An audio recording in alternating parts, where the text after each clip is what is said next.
प्यारे बच्चों, आज के वीडियो में हम लोग जीव विज्ञान के अंतर्गत जैव विविधता के बारे में पढ़ेंगे। जैव विविधता, जिसे हम बायोडायवर्सिटी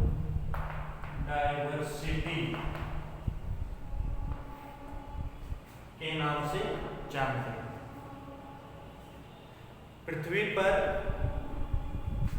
डायवर्सिटी या जैव विविधता हमको देखने को प्रायः मिल जाती है, क्योंकि पृथ्वी पर करोड़ों प्रकार के पेड़ पौधे एवं जीव जंतु पाए जाते हैं।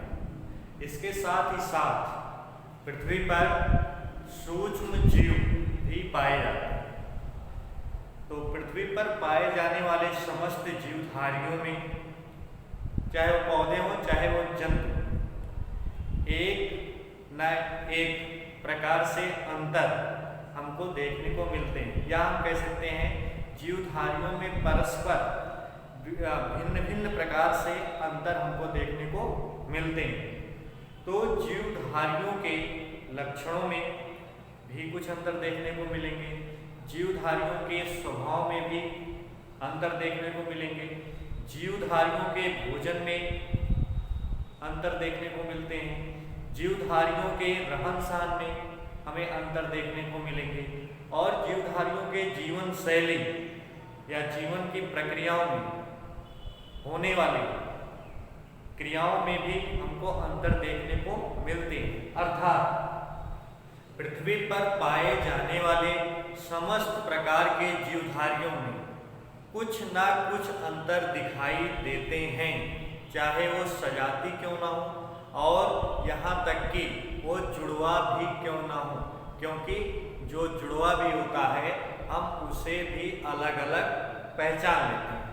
तो इस प्रकार जीवधारियों में या जीवधारियों के लक्षणों में जो भी अंतर हमको देखने को मिलते हैं, उन्हीं को हम जैव विविधता के नाम से जानते हैं, बायोडायवर्सिटी के नाम से जानते हैं।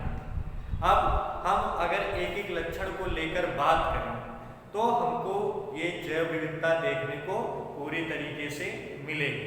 जैसे अगर हम बात करें कि जीवधारियों के पोषण के आधार पर, तो हम देखते हैं जीवधारियों के पोषण के आधार पर जीवधारी दो प्रकार से हो सकते हैं, एक स्वपोषी हो सकते हैं, एक परपोषी हो सकते हैं। अर्थात कुछ जीवधारी ऐसे हो सकते हैं जो अपना भोजन स्वयं बना लेंगे, और कुछ जीवधारी ऐसे हो सकते हैं जो अपना भोजन नहीं बना पाते। अर्थात उनके पोषण में अंतर हो गया।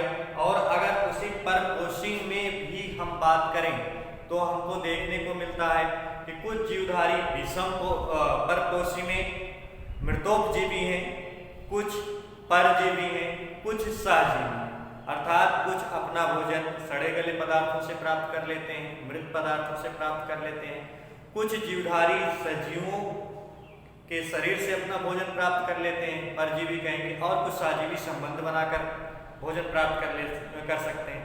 इसी प्रकार हम देखेंगे कि पृथ्वी पर जो ऊर्जा का सबसे बड़ा स्रोत है सूर्य, और सूर्य के द्वारा प्राप्त एनर्जी का उपयोग, ऊर्जा का उपयोग पौधे कर लेते हैं और भोजन बना लेते हैं, स्वपोषी हो जाते हैं, और उसका जो भक्षण करते हैं वो प्रायः उन शाकाहारी होते हैं, और शाकाहारियों को जो खाते हैं मांसाहारी हो जाते हैं, और यहाँ तक कि शाकाहारी मांसाहारी जीवधारियों को जो भी खाएंगे वो सर्वाहारी हो जाएंगे। अर्थात इनके भोजन की रीतियों में हम देख रहे हैं कि कुछ शाकाहारी हैं, कुछ मांसाहारी हैं, कुछ सर्वाहारी हैं।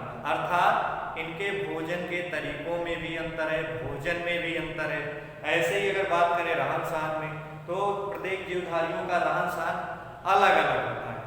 तो इनमें कुछ जीवधारी हैं घर बना के रहते हैं, कुछ बिल बना के रहते हैं, कुछ गुफा में रहते हैं, कुछ जंगलों में रहते हैं, कुछ पेड़ में रहते हैं, कुछ जमीन पर पड़े रहते हैं। इस प्रकार से जीवधारियों का रहन सहन होता है।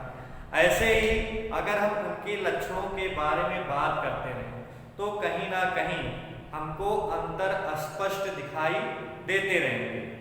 तो इन्हीं सारे अंतरों को कॉमनली हम कहते हैं जैव विविधता। और जैव विविधता का संरक्षण सरकारों द्वारा किया जा रहा है कि ये जैव विविधता बनी रहे। लेकिन जीवधारियों का अगर हम अध्ययन करते हैं तो हम 1, 2, 4, 10, 20, 50 जीवधारियों का अध्ययन कर सकते हैं, 100 जीवधारियों का अध्ययन कर सकते हैं, लेकिन लाखों करोड़ों की संख्या में हम उन जीवधारियों का अध्ययन नहीं कर सकते हैं। इसीलिए हम जीवधारियों को एक निश्चित क्रम से व्यवस्थित कर लेते हैं, एक निश्चित क्रम से व्यवस्थित करके अध्ययन करते हैं। अगर एक निश्चित क्रम से हम उनको व्यवस्थित करते हैं, उनके बाह्य लक्षणों के आधार पर, उनके आंतरिक लक्षणों के आधार पर, उनकी शरीर की बनावट के आधार पर, उनके भोजन के आधार पर, उनके रहन सहन के आधार पर, उनके आवास के आधार पर, तो एक निश्चित क्रमबद्धता दिखने लगती है। जीवधारियों को अगर इन लक्षणों के एक निश्चित क्रम से व्यवस्थित करते हैं तो उसमें कहीं ना कहीं हमको क्रमबद्धता दिखती है, और यही क्रमबद्धता हमको वर्गीकरण कहलाता है। इसी क्रमबद्धता को हम वर्गीकरण के नाम से जानते हैं, क्लासिफिकेशन के नाम से जानते हैं। कहने का मतलब पृथ्वी पर जैव विविधता तो प्रचुर मात्रा में, जैव विविधता बहुत व्यापक स्तर पर है, लेकिन अगर जीवधारियों का हमको अध्ययन करना है तो कहीं ना कहीं उनका वर्गीकरण करना पड़ेगा। और जीवधारियों का जब हम वर्गीकरण कर लेते हैं तो अगर एक जीव के बारे में संपूर्ण जानकारी हम प्राप्त कर लेते हैं तो उसी से संबंधित पीछे के सारे जीव होते हैं, उससे मिलते जुलते लक्षण वाले जीवधारी होते हैं। इस प्रकार हमको अध्ययन में सुविधा हो जाती है।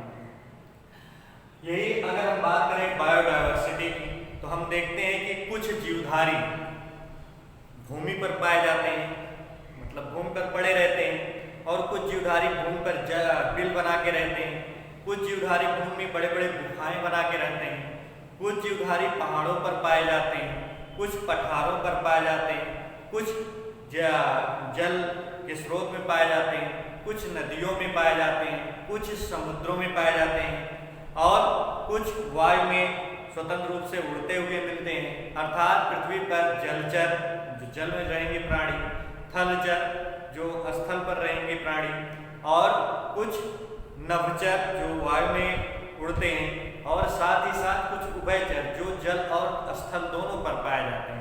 इस प्रकार इनके लक्षणों में एक क्रमबद्धता दिखती है।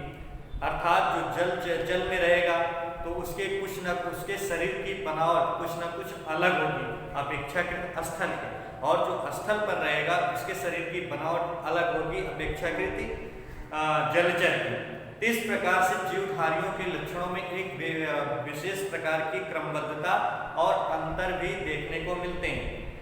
यहाँ तक कि अगर हम बात करें पौधों के बारे में, पौधों में भी कई प्रकार के डिफरेंसेस पाए जाते हैं। कुछ जलीय जंतु पौधे होते हैं, कुछ स्थल पर पाए जाने वाले पौधे होते हैं, कुछ नम स्थानों पर पाए जाने वाले पौधे होते हैं, कुछ चट्टानों पर पाए जाने वाले पौधे होते हैं, कुछ पहाड़ों पर पाए जाने वाले पौधे होते हैं, कुछ दलदली स्थानों पर पाए जाने वाले पौधे होते हैं, और कुछ ऐसे जगह पे पाए जाते हैं जहाँ के मिट्टी में साल्ट की मात्रा अधिक होती है। तो उन सभी जीवधारियों में, अर्थात उन सभी पौधों के जो लक्षण होते हैं वो एक दूसरे से अलग होते हैं, माने उन लक्षणों में परस्पर अंतर होते हैं, और यही अंतर, इसी अंतर को हम जैव विविधता के नाम से जानते हैं। धन्यवाद।